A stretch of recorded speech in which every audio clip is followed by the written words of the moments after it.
우리는 지난 시간에 코이노니아가 넘치는 우리 교회라는 제목으로 말씀을 나눴어요.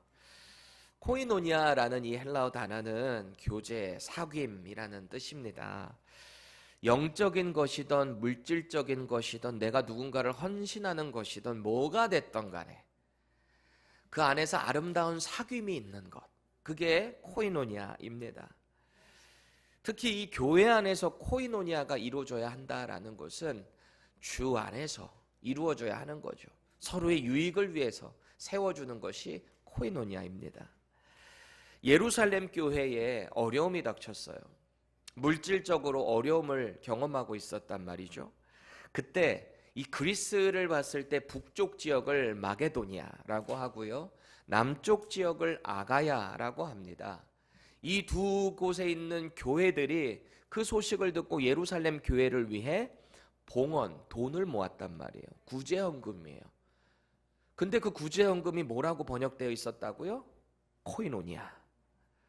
그 코이노니아를 모아서 사도 바울이 지금 당장은 로마를 못 가고 이 헌금을 그 예루살렘 교회에 전달한 이후에 내가 너희들에게 가겠다라고 했습니다. 그 코이노니아를 누리고 또 로마 교회에 가서도 너희들과 코이노니아를 누리고 싶다 했습니다. 여러분들은 지난 한 주간에 어떠셨어요? 교회 안팎에서 여러분 누리는 코이노니아 잘 누려보셨습니까? 여러분들의 섬김과 나눔을 통해 이 코이노니아 누려보셨어요? 어떠셨어요? 우리가 자꾸 주 성령 안에서 서로에게 유익을 주는 풍성한 이 코이노니아를 누릴 수 있기를 축복드립니다. 이제 바울은요, 영적인 코이노니아를 누리기 위해 로마에 있는 교회들을 향해서 자신이 하는 사역을 위한 기도를 요청하고 있어요. 영적인 코이노니아, 이것을 초청하고 있는 거죠. 우리도 교회 안에서 어떤 사역이 있거나 혹은 내 어떤 어려움이 있을 때 누군가에게 기도를 요청할 때가 있습니다. 그런데 우리가 이 기도를 요청하거나 받았을 때 주의해야 할 것이 있는데, 내가 이 기도를 통해서 그 사람과 혹은 그 공동체와 그 사역 안에서 어떤 코이노니아를 누리고 있는가, 이것을 우리가 좀 지켜볼 필요가 있어요. 이게 참 중요한 포인트인 것 같아요. 같이 기도하는 중보기도에서 말이죠.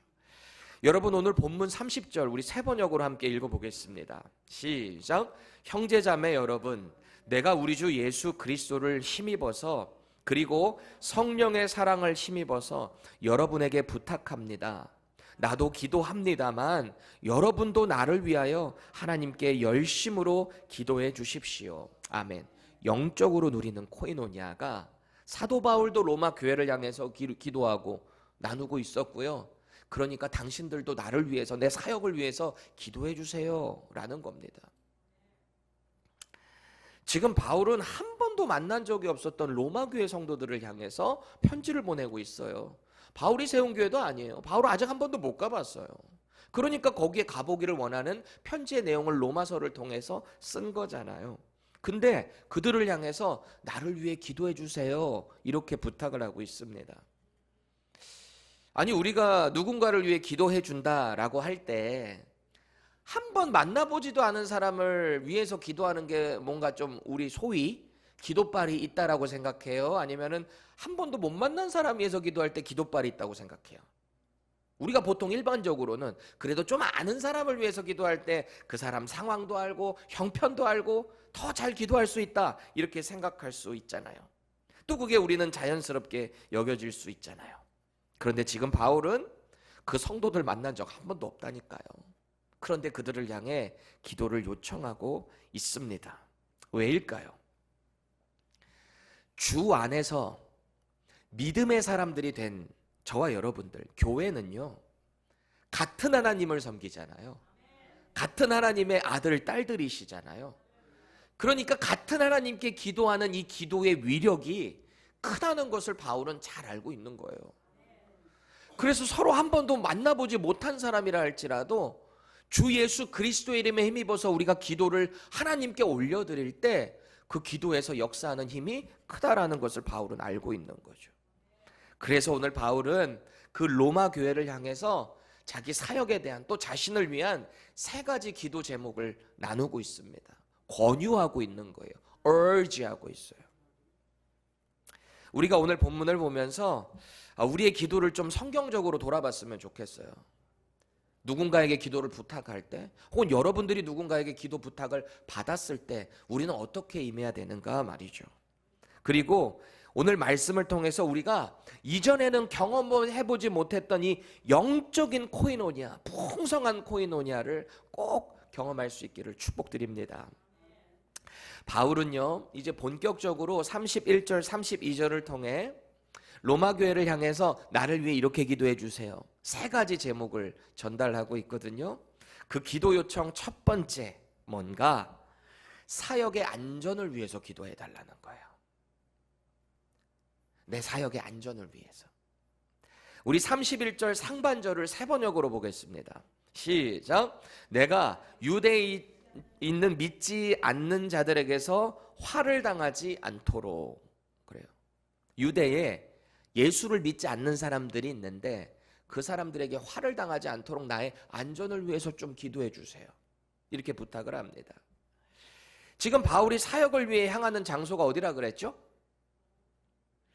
로마에 있는 교회로 내가 가서 너희들과 기쁨을 나누고 싶은데 내가 지금 당장은 못 가고 내가 좀 어디를 들렸다 간다 그랬죠? 예루살렘 교회, 거기 좀 들렸다 간다라고 했습니다. 왜요? 그 교회의 어려움을 듣고 마게도냐와 아가야 지역들이 구제헌금 모아서 줬다고 했잖아요. 이거 전달하러 가는 길이라 그랬잖아요.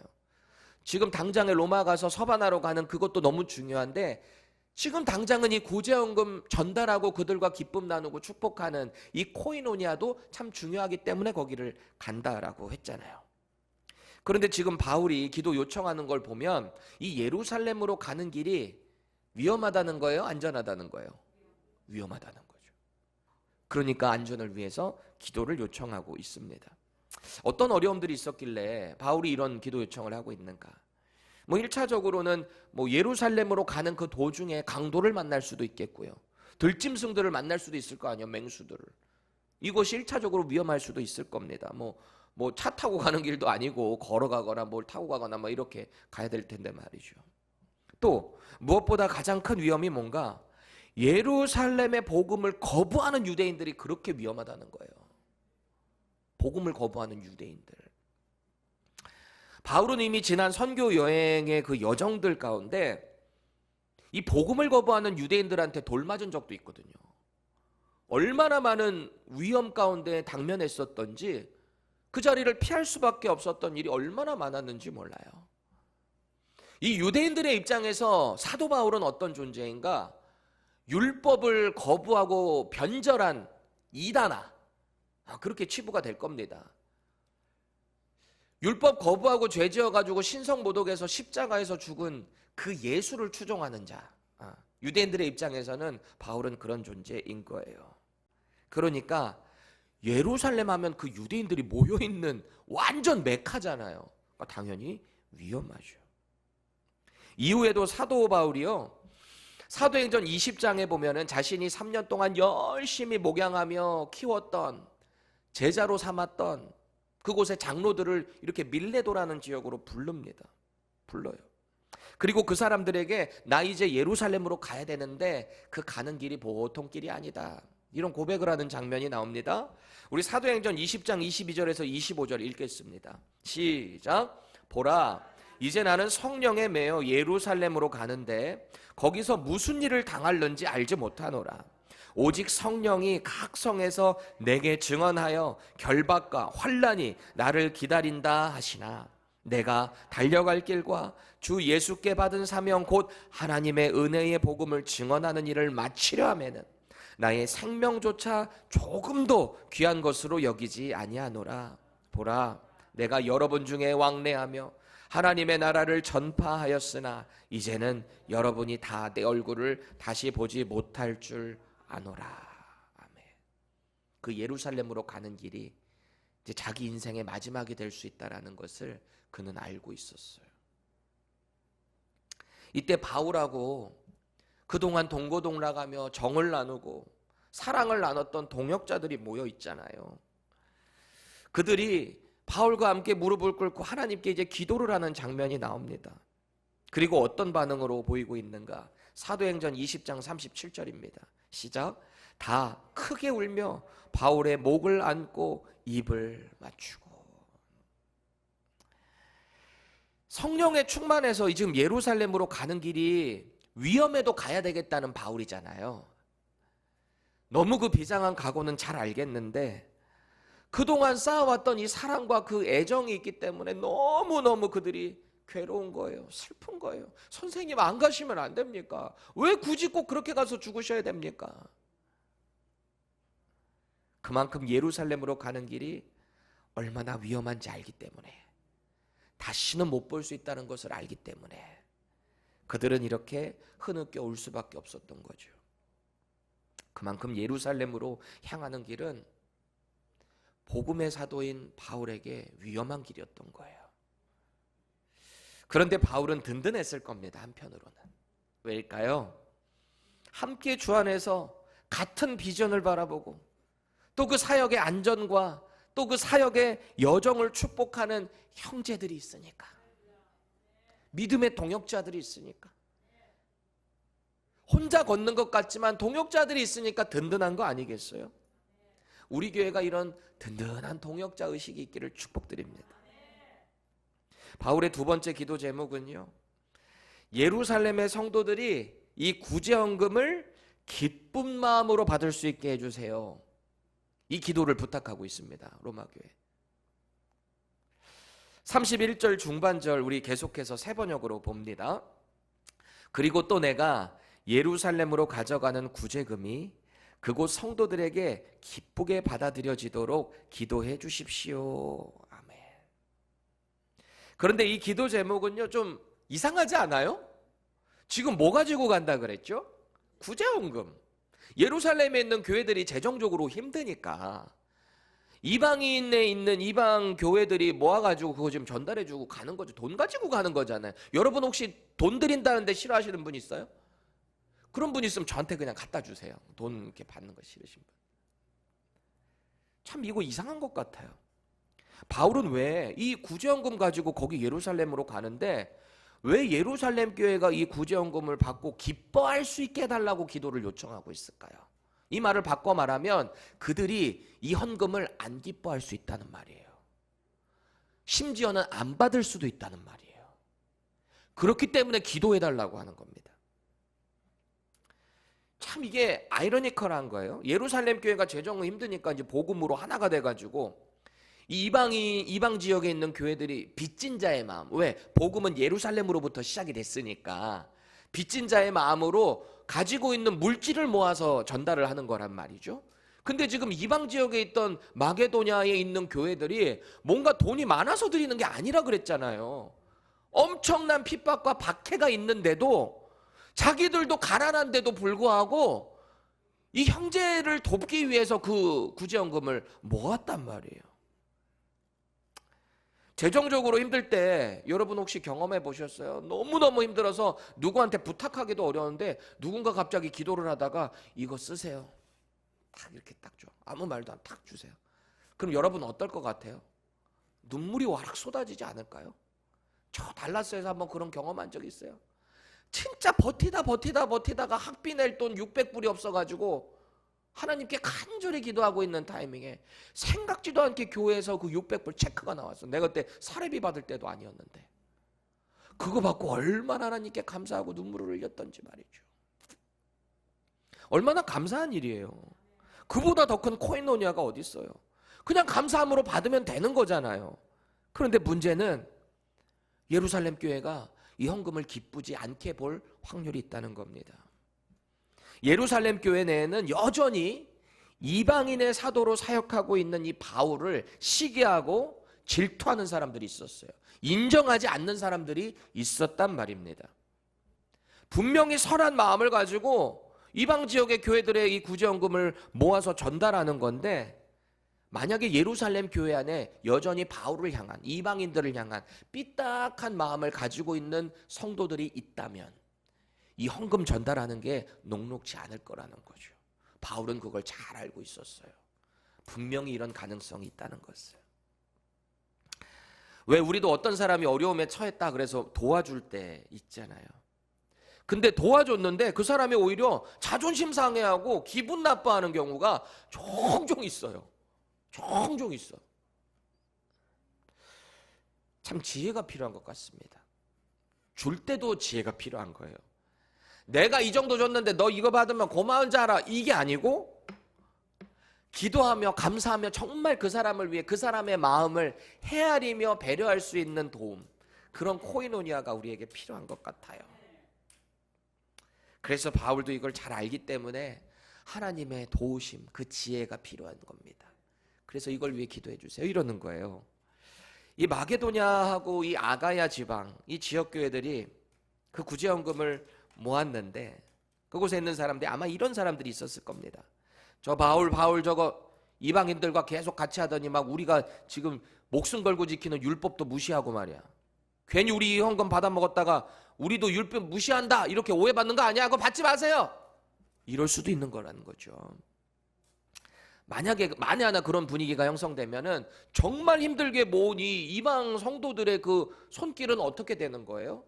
또 그 예루살렘 교회들도 마찬가지죠. 서로 덕이 되지 않잖아요. 얼마나 또 이 헌금을 모은 사람들은 상처가 되겠습니까? 사실은 그렇잖아요. 교회 안에 정말 얼마나 다양한 사람들이 있습니까? 이 로마 시대 때도 그랬고 지금도 여전히 그렇습니다. 그래서 이 말씀이 지금 현대교회를 살아가는 저와 여러분들에게도 동일하게 하나님께서 지침으로 주시는 말씀이 되는 거예요.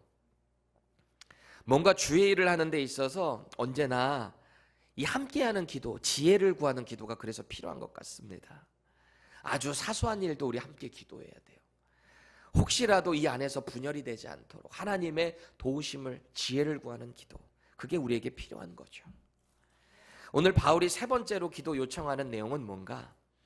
예루살렘의 구제헌금을 잘 전달한 후에 이 로마서를 기록하는 그 목적처럼 내가 그 로마 교회에 잘 가서 여러분들과 기쁨의 교제를 잘 갖고 내가 쉴 수 있게 해주세요. 이것을 위해서 기도해 주세요. 이렇게 부탁을 하고 있습니다. 우리 32절 세 번역으로 읽겠습니다. 시작.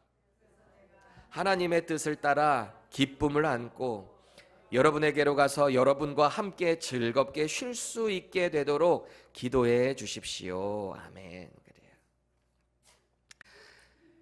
바울은 쉽지 않은 그 예루살렘 교회 여정을 잘 마치고 꼭 로마 교회에 가기를 원했어요. 로마에 가기를 원했던 거예요. 그곳에 가서 즐겁게 그분들과 함께 교제도 나누고 쉬고 즐거운 이 코이노니아를 누리기 원했던 겁니다. 그리고 나서 결국은 자기 복음의 마지막 땅끝인 서바나로 가기를 원했다라는 겁니다. 여기서 내가 여러분들과 좀 편하게 쉴 수 있게 해주세요라고 해서 지금 우리가 생각하는 어떤 그 휴가를 생각하시면 안 돼요. 바울이 아무것도 안 하고 여기서 내가 좀 쉬어야 되겠다. 저 바다 좀 보면서 아이고 야 여기 이탈리아가 좋긴 하네. 파스타가 맛은 있네. 막 이런 개념이 아니란 말이에요. 그 고난의 여정을 갖기 전에 이제 앞으로 또 서바나로 가는 길도 얼마나 힘들겠습니까? 또 그동안의 사역이 얼마나 고단했습니까? 거기 가서 믿음의 사람들과 함께 영적인 교제를 나누면서 기쁨을 충전하기 원했다라는 거예요. 우리가 먹는 음식의 에너지도 있지만 영적인 에너지도 있거든요. 계속 이 에너지가 채워지지 않은 상태에서 우리가 어떤 사역에만 계속 올인하잖아요. 분명히 번아웃 옵니다. 목회자들도 마찬가지고 여러분들도 마찬가지예요. 교회를 헌신하고 섬기는 그 일에 있어서도 자꾸 성령으로 충만한 영적인 에너지가 채워져야 되고요. 동시에 믿음의 사람들 안에서 나누는 이 코이노니아를 통해서 여러분들이 이 기쁨의 에너지를 자꾸 채워나가셔야 돼요. 아마 저는 이 바울이 오늘 요청하는 세 가지 기도 제목들 중에 이 세 번째 기도 제목이 지금 당장 바울이 누리고 싶어하는 기도 제목일 것 같아요. 아직 예루살렘에도 안 갔고 이 세 번째 기도 제목이 이루어지기 위해서는 전제가 첫 번째, 두 번째가 달성이 돼야 세 번째가 가능한 거잖아요. 다 끝나고 거기를 가야 하는 거니까. 성경 말씀의 그 훗날 바울의 그 사역을 보면 하나님은 이 첫 번째, 두 번째를 이미 이루어 주셨습니다. 예루살렘에서의 사역이 잘 이루어지고 그 다음에 이제 로마로 가야 되는데 이 세 번째가 중요한 거잖아요. 바울은 이 편지를 보낸 뒤에 약 한 3년 뒤에 예루살렘 갔다가 감금되거든요. 구류되거든요. 그랬다가 약 한 3년 뒤에 이 황제에게 가서 상소를 했거든요. 로마 시민권자니까 나는 황제를 만나서 얘기하겠다. 내가 지금 죄가 없다는 것을. 그러니까 이 이스라엘에 있는 이 로마 총독부터 시작해서 이 분봉 왕이 어떻게 할 수가 없어요. 왜? 로마 시민권자니까. 그러니까 로마로 보내야 되는 거예요. 자기가 생각한 방법은 아니었을 것 같아요. 이 세 번째가 내가 너희들에게 가서 좀 교제하고 잘 쉬고 그리고 너희들의 손에 통해서 나는 서바나로 가기를 원한다 였을 거예요. 뭔가 계획을 해서 가기를 원했을 겁니다. 그런데 그 로마로 가는 길이 자기 방법은 아니었지만 하나님은 어쨌든 그를 로마로 가게 하셨다라는 거예요. 죄인의 신분으로 그곳으로 호송이 되는 거거든요. 자, 그런데 이 로마로 가는 길이 다이렉트로 한 방에 빵 배 타고 가는 길이 아니었습니다.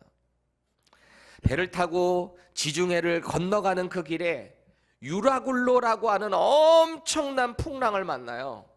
여기서 사실은 배가 뒤집혀서 다 죽었어야 되는데 하나님의 사람 바울이 거기 있었잖아요. 하나님의 지혜를 통해서 그곳에 있는 모든 사람들이 다 구출이 돼요.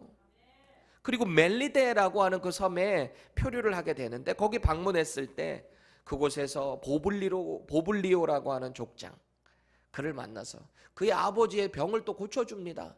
그러니까 거기 있는 사람들에게도 또 복음을 전하고 그렇게 쓰임을 받고 결국해서 긴 여정 가운데 로마의 당도를 하게 돼요.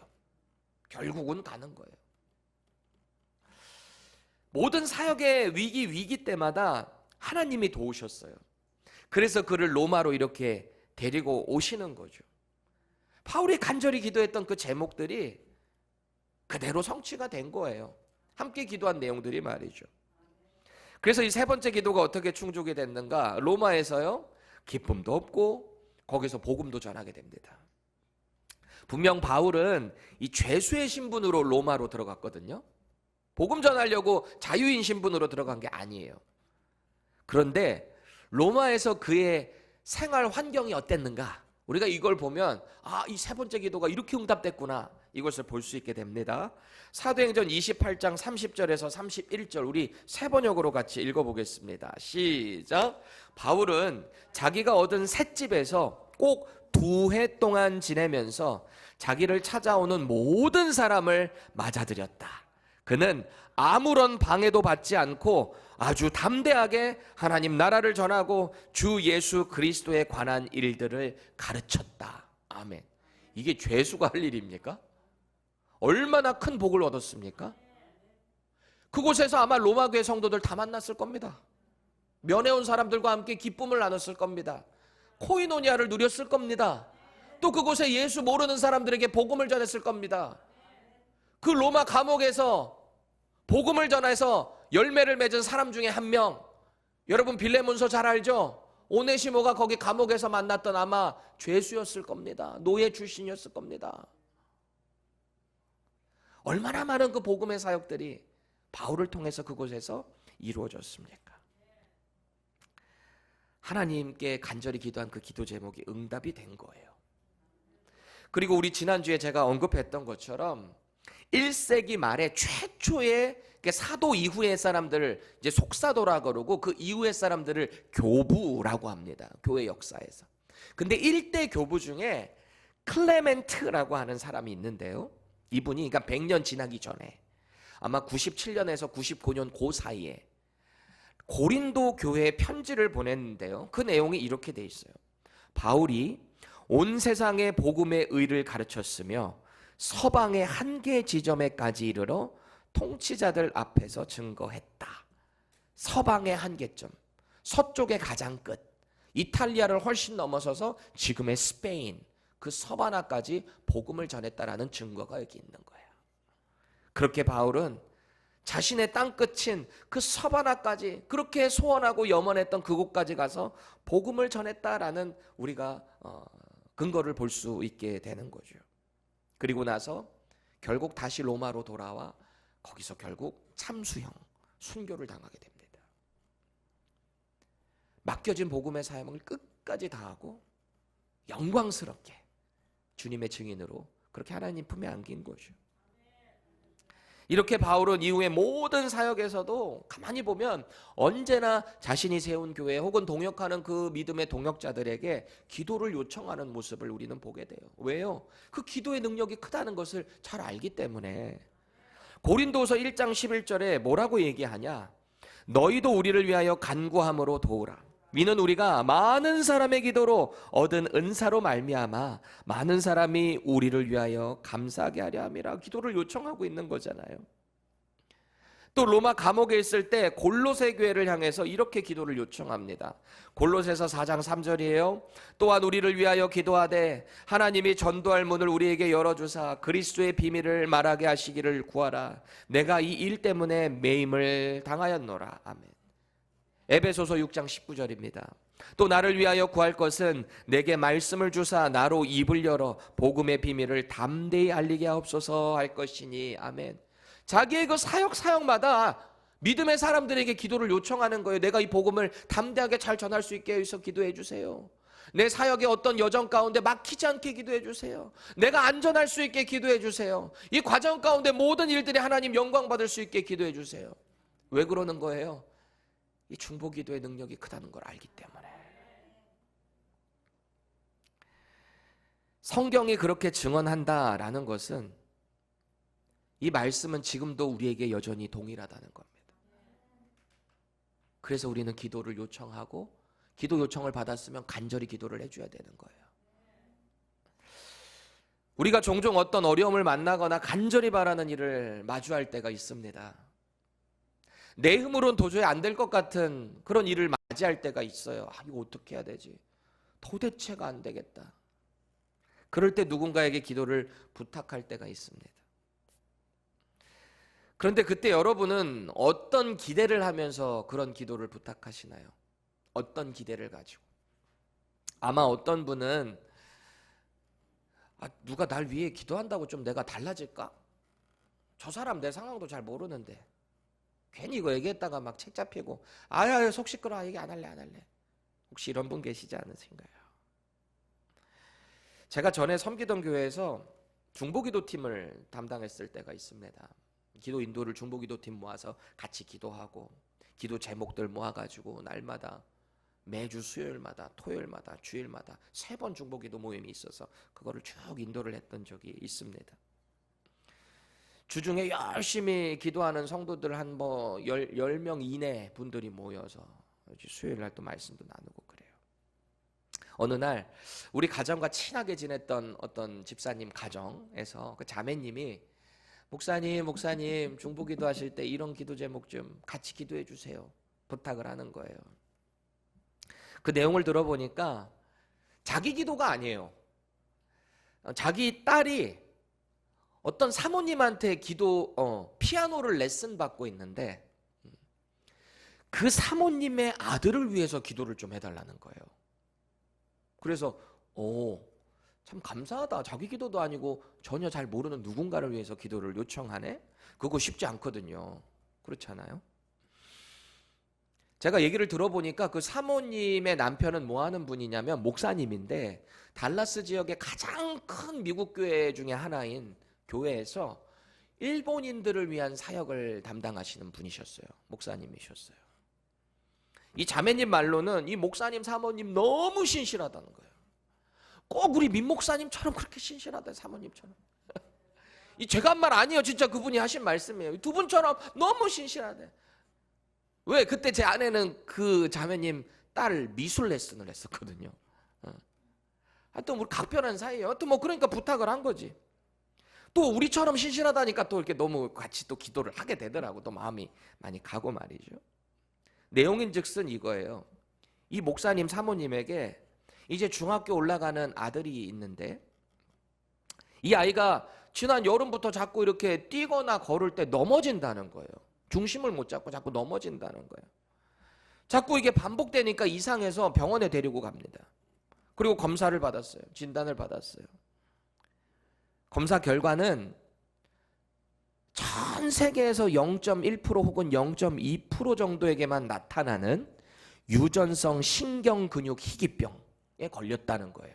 갑자기 멀쩡했던 애가 갑자기.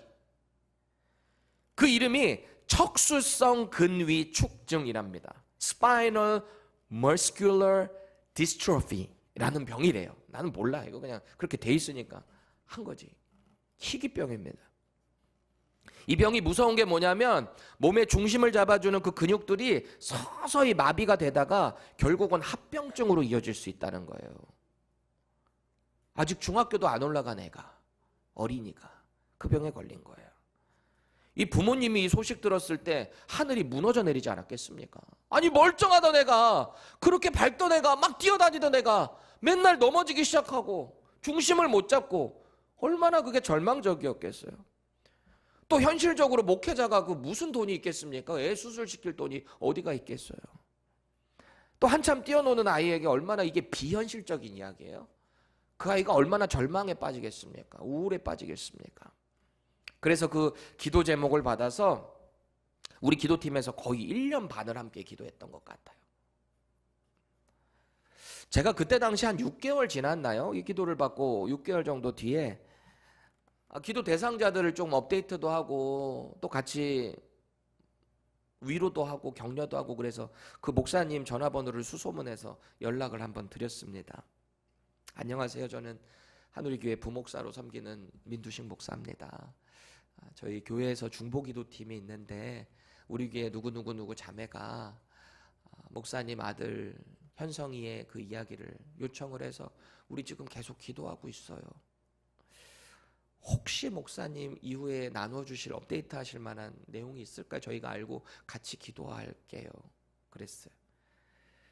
저는 그분을 만난 적도 없고 알지도 못합니다. 어떤 분인지도 몰라요. 그런데 지난 6개월 동안 그분을 위해서 기도하고 또 그 아이를 위해서 계속 기도를 하다 보니까 이게 내적 친밀감이 생겨진 거예요. 영적으로 교제를 한 거잖아요. 계속 한 번도 안 만났는데 오래 알아왔던 사이 같은 그런 느낌을 제가 받았습니다. 혹시 그 목사님과의 대화에서 내가 혹여라도 상처를 드릴 수는 있지 않을까 조심조심하면서 최근 근황을 여쭤봤거든요. 그때 그 목사님이 그러세요. 목사님, 함께 기도해 주셔서 너무너무 감사해요. 우리 현성이가 아무래도 몸이 좀 예전 같지 않다 보니까 약간 우울해하는 모습이 있기는 해요. 그런데 하나님의 은혜로 얼마나 씩씩하게 잘 이겨내는지요. 너무너무 감사해요. 목사님 사역도 바쁘실 텐데 이렇게 저희 위해서 기도해 주셔서 너무너무 감사해요. 그 얘기를 하시는 거예요. 목사님의 그 안부를 이렇게 듣고 있는데 담담하게 조심스럽게 전화했던 제가 왜 그렇게 막 눈물이 나오는지, 오히려 저는 너무너무 조심스러운데 이분이 너무 담담하게 말씀을 해주시니까 제가 막 엉엉 울었어. 목사님 힘내세요. 우리 진짜 같이 기도할게요. 그때 저는 깨달았어요.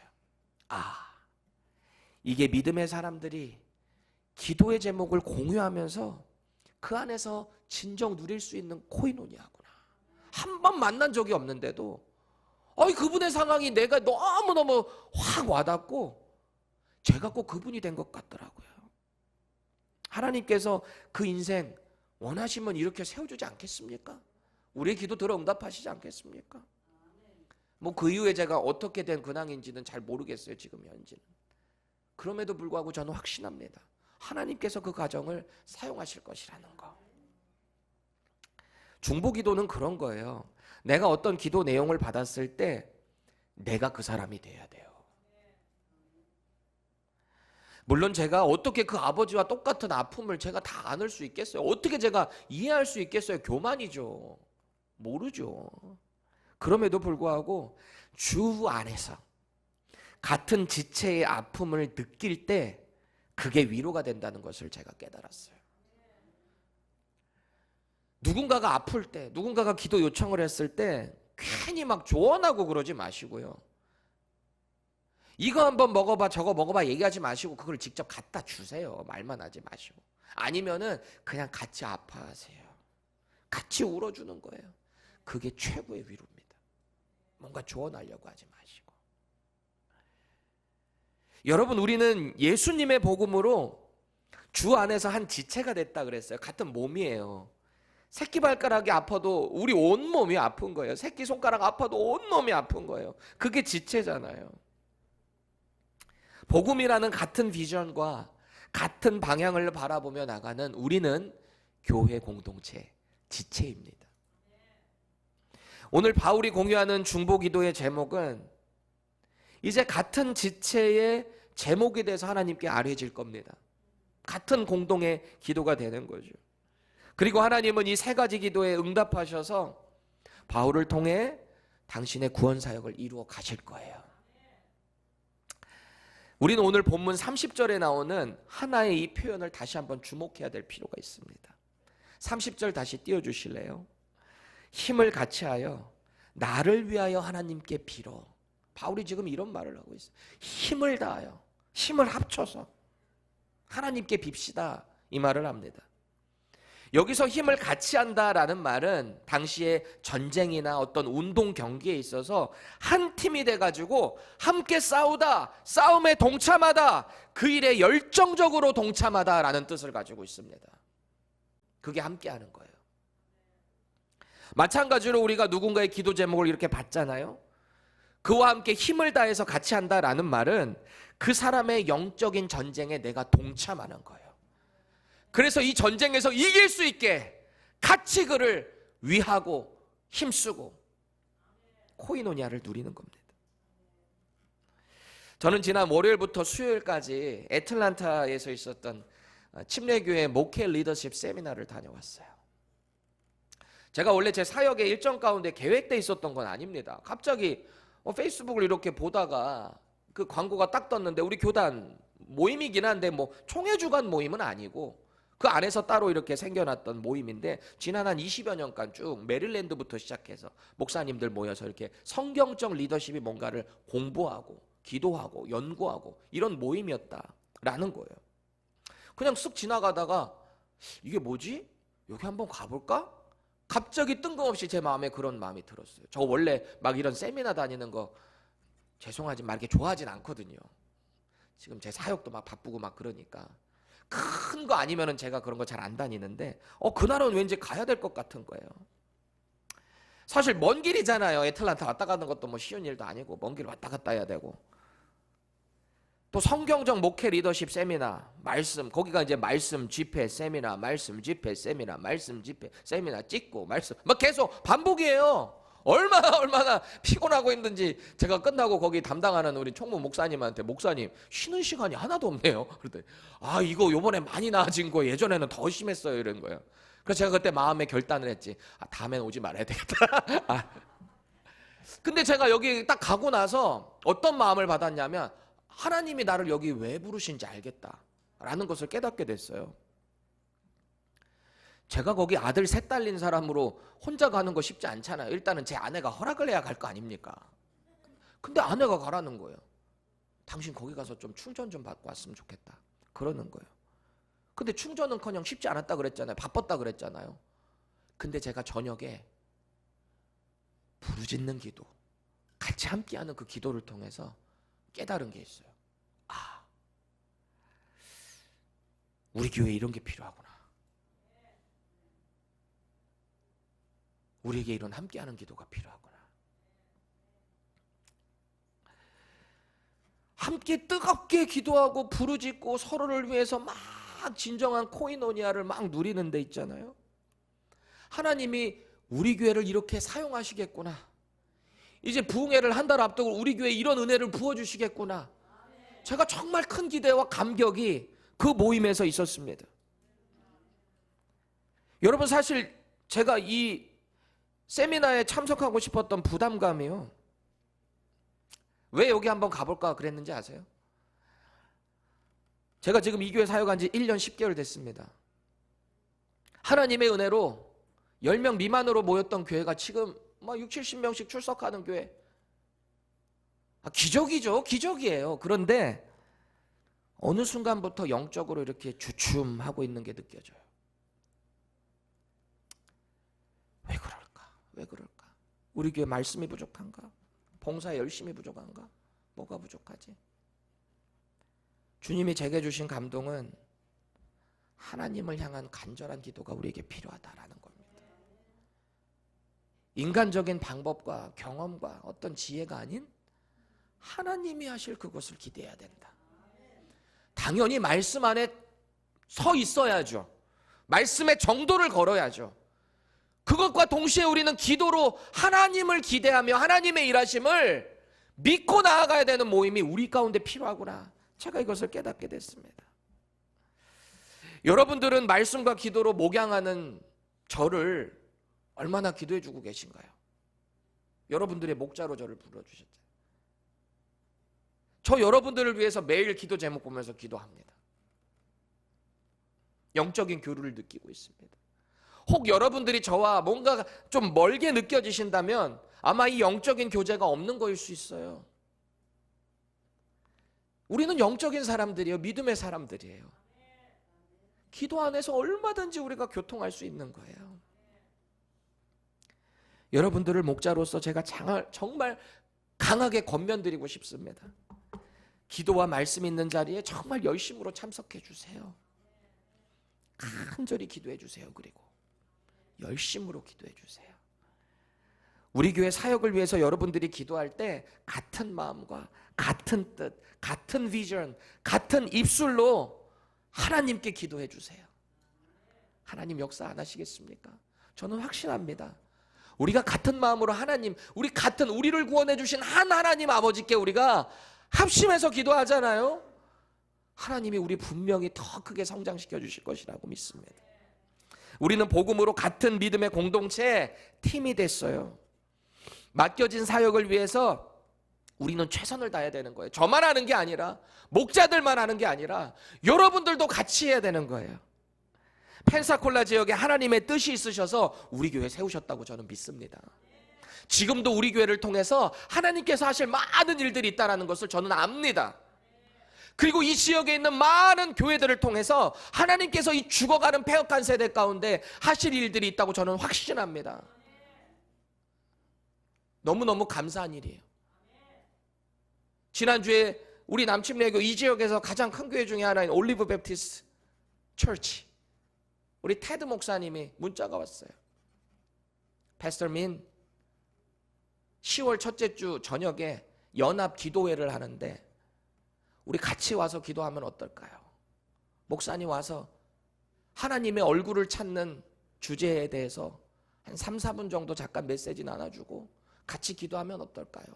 제가 뭐라 그랬을까요? 아멘, 가겠습니다. 그리고 그 주간에 또 여기 지역에 One Cry Pensacola라고 하는 무브먼이 있습니다. 기도 무브먼입니다. 여기 초교파적으로 미국 교회들이 하고 있는 모임입니다. 우리 지방의 목사님이 저를 거기다가 추천을 하셔가지고 그 목사님이 또 여기 순복음교회 미국 교회들이에요. 미국 교회, 우리 미국 지방에서 저를 추천을 해가지고 거기 또 오래요. 거기 또 가야 돼, 목요일날. 제가 어떤 비전을 요새 계속 하나님이 이 기도를 우리 교회에 원하시는구나, 하나됨을 원하시는구나, 우리뿐만 아니라 이곳에 같이 있는 교회들이 하나 되기를 원하시는구나. 얼마나 감사한지 모르겠어요. 우리 다음 달에는 또 다다음 달 땡스기빙 때는 연합, 이 걸프 지역 한국 교회들 모여서 연합 찬양제 하거든요. 그 땡스기빙이 있는 그 주간 전 주일 저녁에 포울튼 국제공동체교회에서 하는데 그땐 또 제가 설교를 맡았어. 참 하나님이 연합을 기뻐하신다, 원하시는구나. 본질을 찾아야 돼요. 모임 자체가 중요한 게 아니라 어떤 마음으로, 어떤 하나됨으로 우리가 하고 있는가. 우리 교회가 정말 주님의 뜻 가운데 이런 진정한 코이노니아를 누릴 수 있기를 축원합니다.